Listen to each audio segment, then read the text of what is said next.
Antares в България стъпи през 2022 година. Аз бях първият човек и началото беше изключително динамично и вълнуващо, но същевременно беше и много трудоемко и изискваше доста усилия и желание от наша страна да се получат нещата. Важно беше и да подберем правилните хора. Основата на всеки екип е много важна и всъщност това е ядро от началото, което успяхме да изградим. От хора, които не са просто талантливи, не са просто технологични специалисти и експерти, ами имат и такъв хъс характер, желание за развитие и съответно да изградим около тях една култура. Аз започнах, както и доста от колегите ни в български офис, за една от най-големите компании за предоставяне на услуги за здравеопазването.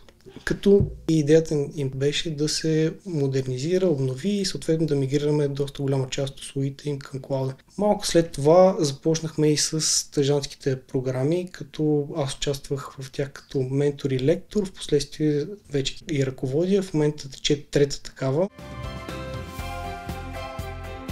Първоначалната идея е била на старши лидершип екипа в Великобритания.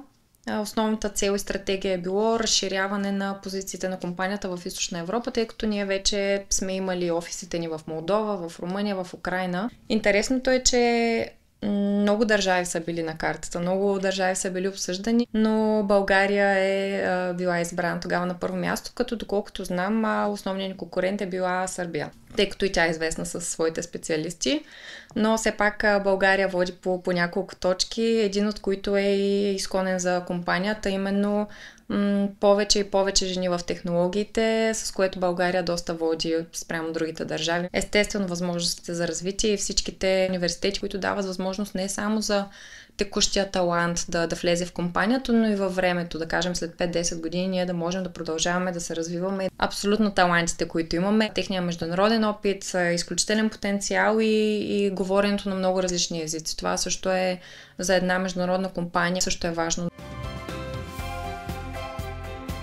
Много трудности имаше, най-малкото започвайки просто през 2022 година, която сама по себе си беше изключително небалансирана. Търсенето беше много повече от предлагането на кадри, освен естествено позиционирането на бранда.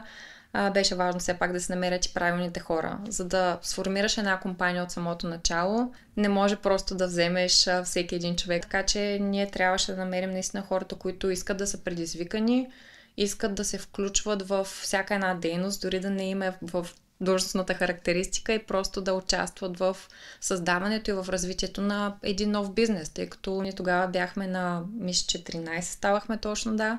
Обаче, влизайки в България, ние сме никой не ни познава и ние ще бъдем хората първите, които ще създадат началото, така че всеки следващ човек да се чувства част от компанията.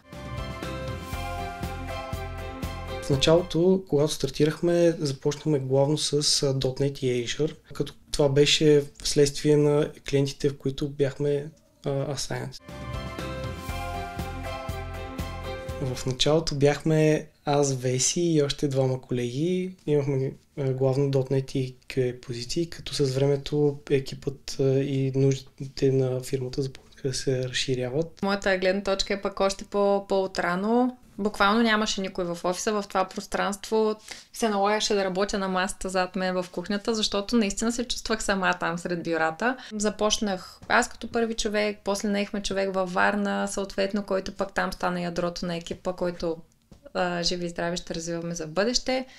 Цанко беше един от първите тук в София и съответно лека по лека се получи това ядро.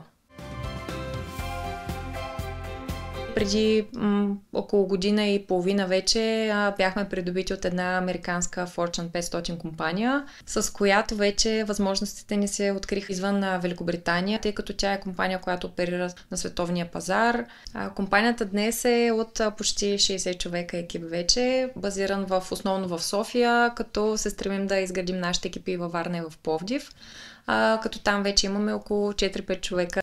Екипа днес той е изключително вдъхновяващ, тъй като хората, които от самото начало започнаха, са изключително важни фигури в момента, тъй като те са тези, които наемат новите хора, тези, които правят интервютата, тези, които участват наистина в развитието на компанията, Цанко един пример. Наистина всеки участва по начина, по който му е интересно, всеки грабва възможността, която се появява. В момента има едно изискване към България да организира и да започне дизайнерски екип. След първия и втория човек, които наехме, клиентите бяха изключително доволни и видяха, че всъщност искат хора от България и така в момента вече имаме 5 човека в дизайн екипа. Първите наети инженери в изкуствения интелект също са с нас. Така че е изключително позитивен растеж виждам днес. Знам само, че най-хубавото наистина предстои. Това, което сме днес е именно благодарение на всеки един от нас. Компаниите в България. Проект на JobsBG.